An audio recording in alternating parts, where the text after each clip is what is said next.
ನಮಸ್ಕಾರ ಸ್ನೇಹಿತರೆ.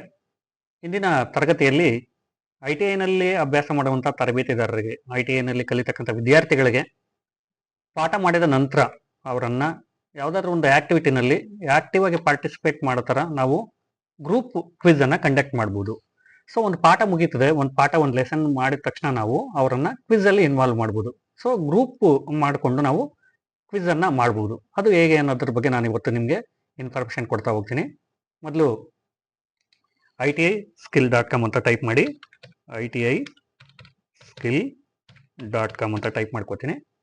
ಟೈಪ್ ಮಾಡಿಕೊಂಡು ಎಂಟರ್ ಕೊಡ್ತೀನಿ. ಎಂಟರ್ ಕೊಟ್ಟ ತಕ್ಷಣ ನಿಮಗೆ ಈ ಥರ portal ITI skill portal open ಆಗುತ್ತೆ. ಓಪನ್ ಆದ ನಂತರ ನಿಮಗೆ ಇಲ್ಲಿ ಕ್ವಿಜ್ ಅಂತ ಆಪ್ಷನ್ ಇದೆ. ಆ ಕ್ವಿಜ್ ಅಂತ ಆಪ್ಷನ್ ಅನ್ನು ನಾನು ಸೆಲೆಕ್ಟ್ ಮಾಡ್ಕೋತೀನಿ. ಕ್ವಿಜ್ ಆಪ್ಷನ್ ಅನ್ನು ಸೆಲೆಕ್ಟ್ ಮಾಡ್ಕೊಂಡ ತಕ್ಷಣ ವೆಲ್ಕಮ್ ಟು ಕ್ವಿಜ್ ವರ್ಲ್ಡ್ ಅಂತ ಬರುತ್ತೆ.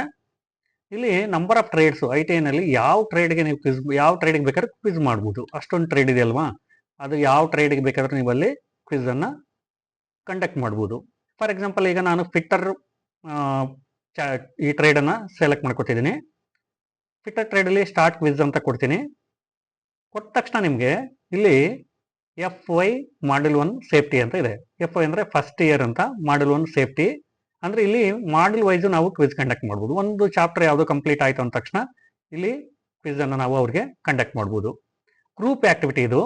ಸೊ ನಾವು ಟೀಮ್ ಮಾಡ್ಕೋತೀವಿ, ಎಷ್ಟು ನಂಬರ್ ಆಫ್ ಸ್ಟೂಡೆಂಟ್ಸ್ ಬೇಕು ಅಂತ ನೋಡಿಕೊಂಡು ಅದಕ್ಕೆ ತಕ್ಕನಂಗೆ ಗ್ರೂಪ್ ಮಾಡ್ಕೋತೀವಿ. ಈಗ ನೋಡಿ, ಇದು ಮಾಡ್ಯೂಲ್ ವೈಸ್ ಇದೆ. FY first year. ಅದೇ ಥರ ಕೆಳಗಡೆ ಸ್ಕ್ರಾಲ್ ಮಾಡ್ತಾ ಹೋದಂಗೆಲ್ಲ ಸೆಕೆಂಡ್ ಇಯರ್ಲಿ ಮಾಡ್ಯೂಲ್ 1 ಅಸೆಂಬ್ಲಿ ಅಂತ ಇದೆ. ಸೆಕೆಂಡ್ ಇಯರ್ನವರು ಕೂಡ ಫಸ್ಟ್ ಇಯರ್ ಸೆಕೆಂಡ್ ಇಯರ್ ಎರಡಕ್ಕೂ ಕೂಡ ಇದರಲ್ಲಿ ಕ್ವಿಜ್ ಅನ್ನ ಕಂಡಕ್ಟ್ ಮಾಡ್ಬೋದು.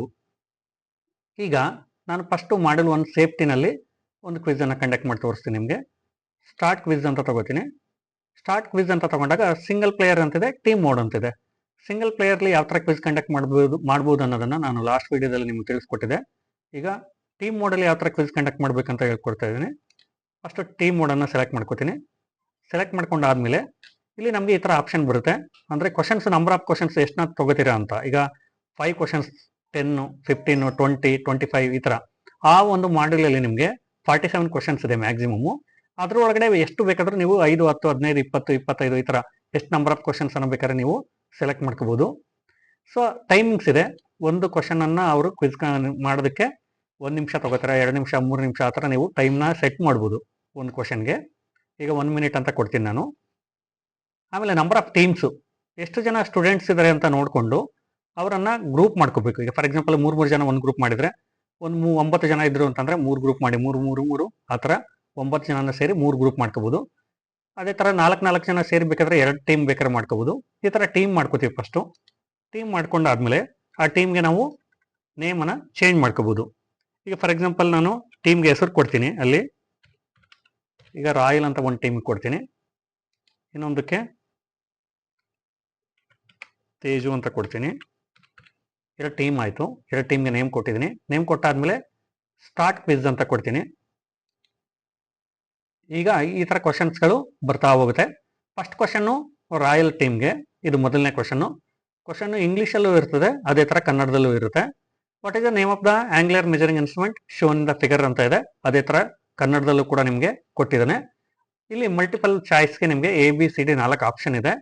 ಆ ಆಪ್ಷನಲ್ಲಿ ಯಾವ್ದಾದ್ರು ಒಂದನ್ನು ನಾವು, ಈಗ ಫಸ್ಟ್ ಟೀಮ್ನವ್ರಿಗೆ ಕ್ವಶನ್ ಯಾವುದು ಸರಿ ಇದೆ ಅಂತ ಕೇಳಿದಾಗ ಅವ್ರು ಯಾವ್ದಾದ್ರು ಒಂದು ಆಪ್ಷನ್ ಅನ್ನ ಸೆಲೆಕ್ಟ್ ಮಾಡ್ಕೋಬೇಕು. ಫಾರ್ ಎಕ್ಸಾಂಪಲ್ ಈಗ ರಾಯಲ್ ಅಂತಕ್ಕಂಥ ಟೀಮ್ನವರು ಆಪ್ಷನ್ A ಸೆಲೆಕ್ಟ್ ಮಾಡ್ಕೊಂಡ್ರು.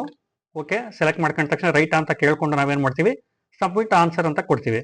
ಕೊಟ್ಟ ತಕ್ಷಣ ನೋಡಿ, ಅದು ಆನ್ಸರ್ ಸರಿ ಇದ್ರೆ ಮಾತ್ರ ನಿಮಗೆ ಗ್ರೀನ್ ಕಲರಲ್ಲಿ ತೋರಿಸ್ತದೆ, ರಾಂಗ್ ಆನ್ಸರ್ ಇದ್ರೆ ನಿಮಗೆ ರೆಡ್ ಕಲರ್ ತೋರಿಸ್ತದೆ. ಕೊಟ್ಟಿರ್ತಕ್ಕಂಥ ಆನ್ಸರು ತಪ್ಪು ಅಂತ ನಮ್ಗೆ ಇಲ್ಲಿ ಗೊತ್ತಾಗುತ್ತೆ. ಈಗ ನೆಕ್ಸ್ಟ್ ಕ್ವಶನ್ ಇನ್ನೊಂದು ಟೀಮ್ಗೆ ಹೋಗುತ್ತೆ. ನೆಕ್ಸ್ಟ್ ಕ್ವಶನ್ ಕೊಡ್ತೀನಿ. ಈಗ ತೇಜು ಅಂತ ಟೀಮ್ ಓಪನ್ ಆಯಿತು. ಈ ಟೀಮ್ನವ್ರಿಗೆ ಇದು ಮೊದಲನೇ ಕ್ವಶನ್ನು. ಈಗ ಫಾರ್ ಎಕ್ಸಾಂಪಲ್ ಇವರು B ಆಪ್ಷನ್ನ ಸೆಲೆಕ್ಟ್ ಮಾಡ್ಕೊಂಡ್ರು, ಸಬ್ಮಿಟ್ ಕೊಡ್ತೀನಿ. ನೋಡಿ, ಅದು ರಾಂಗ್ ಆನ್ಸರು. ಅದೇ ಥರ ನೆಕ್ಸ್ಟ್ ಕ್ವಶನ್ ರಾಯಲ್ ಟೀಮ್ಗೆ. So next submit answer. ನೋಡಿ, ಇದು ಕೂಡ ತಪ್ಪಿದೆ. ಸೊ ನೆಕ್ಸ್ಟು ತೇಜು, ಇದು ತಪ್ಪಿದೆ. ನೆಕ್ಸ್ಟು ನೋಡಿ, ಈ ಥರ ನಂಬರ್ ಆಫ್ ಕ್ವಶನ್ಸು ಒಂದೊಂದು ಈಚ್ ಟೀಮ್ಗೆ, ಒಂದು ಟೀಮ್ಗೆ ಆದ ತಕ್ಷಣ ಇನ್ನೊಂದು ಟೀಮ್ಗೆ ಡಿಸ್ಟ್ರಿಬ್ಯೂಟ್ ಆಗ್ತಾ ಹೋಗುತ್ತೆ.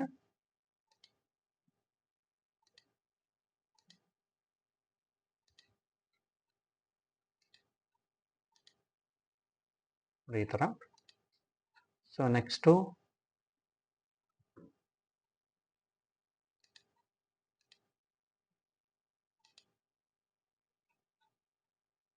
ನೋಡಿ, ಇದರಲ್ಲಿ ಈ ಥರ ಆಪ್ಷನನ್ನು ಸೆಲೆಕ್ಟ್ ಮಾಡ್ಕೊಂಡು ಒಂದೊಂದು ಈಗ ಮುಗೀತು ಎಲ್ಲ ಕ್ವಶನ್. ಈಚ್ ಟೀಮ್ಗೂ ಕೂಡ 5-5 ಕ್ವಶನ್ನ ನಾವು ಕೇಳ್ತಾ ಹೋದ್ವಿ, ಅವ್ರ ಆಪ್ಷನನ್ನು ಹೇಳ್ತಾ ಹೋದ್ರು. ಕೊನೆಗೆ ಫಿನಿಶ್ ಕ್ವಿಜ್ ಅಂತ ಬರುತ್ತೆ. ಫಿನಿಶ್ ಕ್ವಿಜ್ ಅಂತ ಕೊಟ್ಟರೆ ನಮಗೆ ಇಲ್ಲಿ ಎರಡೂ ಟೀಮು ಕೂಡ ರೈಟ್ ಆನ್ಸರ್ ಯಾವುದಕ್ಕೂ ಕೊಟ್ಟಿಲ್ಲ, ಹಾಗಾಗಿ ಇಲ್ಲಿ 0 ಬಂದಿದೆ. ಯಾವುದಾದ್ರೂ ಟೀಮ್ನವರು ಕರೆಕ್ಟಾಗಿ ಎಷ್ಟು ಕ್ವಶನ್ ನಂಬರ್ ಆಫ್ ರೈಟ್ ಮಾಡ್ತಾರೆ ಅವರು ವಿನ್ನರ್ ಅಂತ ಸೆಲೆಕ್ಟ್ ಮಾಡ್ಕೋತೀವಿ ನಾವು. ವಿನ್ನರ್ ಅಂತ ಅಲ್ಲೇ ತೋರಿಸ್ತದೆ. ಸೊ ಅದಾದ ನಂತರ ಕ್ವಿಜ್ ಕಂಪ್ಲೀಟ್ ಆಗುತ್ತೆ. ಯಾರು ವಿನ್ನರ್ ಅಂತ ಇಲ್ಲಿ ನಮಗೆ ಶೋ ಆಗುತ್ತೆ. ಜೊತೆಗೆ ಇದಾದ್ಮೇಲೆ